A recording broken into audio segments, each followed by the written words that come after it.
click the bell button and enjoy the latest uploads from our تہجد کی نماز اور رمضان کے مہینے کا بہت گہرا تعلق ہے۔ اگر آپ کسی اور مہینے میں بھی تہجد پڑھتے ہیں اور اس کے بعد دعا کے لیے ہاتھ اٹھاتے ہیں تو آپ کی دعا یقیناً قبول ہوتی ہے۔ اس بارے میں آپ صلی اللہ علیہ وآلہ وسلم کی کئی احادیث ہیں جن میں یہ بتایا گیا کہ رات کا ایک آخری وقت ہوتا ہے۔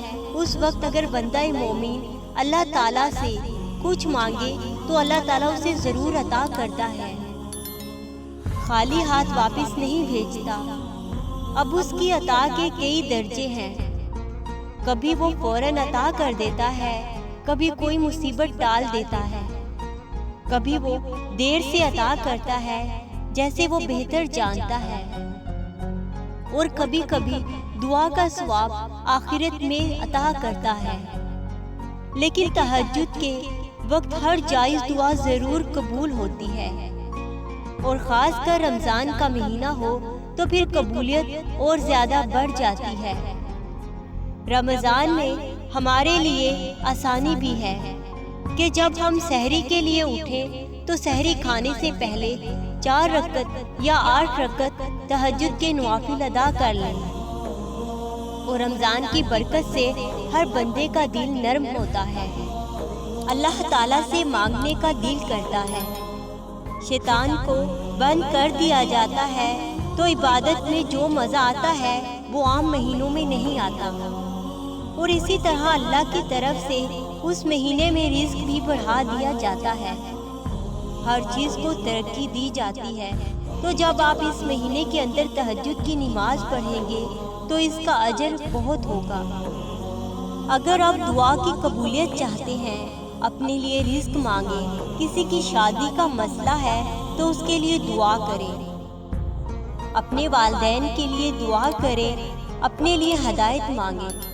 آپ صلی اللہ علیہ وآلہ وسلم نے فرمایا کہ تم تہجد ضرور ادا کرو، اس لیے کہ یہ تم سے پہلے نیک بندوں کا طریقہ رہا ہے، تمہارے رب کے قریب ہونے کا ذریعہ ہے اور تمہارے گناہوں کا کفارہ ہے۔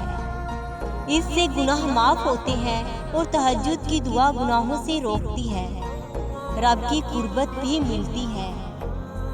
ہزاروں غم سہنے کے بعد تہجد کا ایک سجدہ نصیب میں لکھا جاتا ہے، اور وہ سجدہ کرنے والا اللہ کا پسندیدہ بندہ ہوتا ہے، جس کو وہ انگنت لوگوں میں سے چنتا ہے، جس کی ملاقات کے لیے وہ خود انتظام کرتا ہے۔ رشک آتا ہے مجھے اس شخص کے مقدر پر جس کی ایک پکار سننے کے لیے وہ سارے عالم کو خاموش کروا دیتا ہے، جس کے دیدار کے لیے وہ آسمان کو سیاہی سے بھر دیتا ہے اور چاروں طرف اندھیرا کر دیتا ہے، تاکہ اس کے بندے کے آنسو کوئی تیسری ذات نہ دیکھ سکے، تاکہ اس کے بندے کے جذبات کو داری پر پردہ پڑا رہے۔ سب کو بے فکری کی نیند سلا کر وہ اپنے اس بندے خاص کو اپنی جستجو کی فکر میں لگا دیتا ہے۔ تاک راتوں کا انتظار کرنے کی ضرورت کہاں پڑتی ہے، نہ آنکھیں اور سسکتا ہوا دل اس کو تہجد میں ڈھونڈ لیتا ہے۔ وہ جو 2 جہانوں میں سما نہیں پاتا، پھر وہ اس کے ٹوٹے ہوئے دل میں سما جاتا ہے۔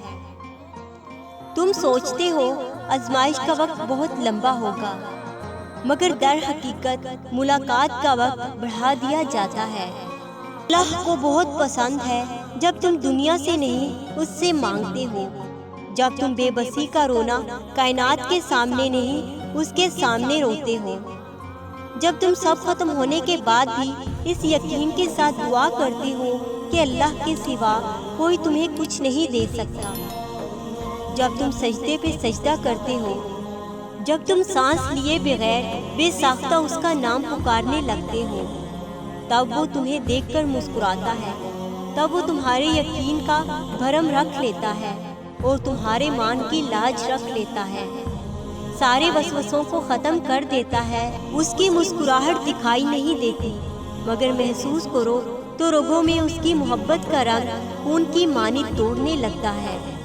بے شک اس سے بہترین لکھاری تو کوئی ہو ہی نہیں سکتا، جو اختیار رکھنے کے باوجود نصیب اپنی چاہت سے تمہاری چاہت میں بدل دیتا ہے۔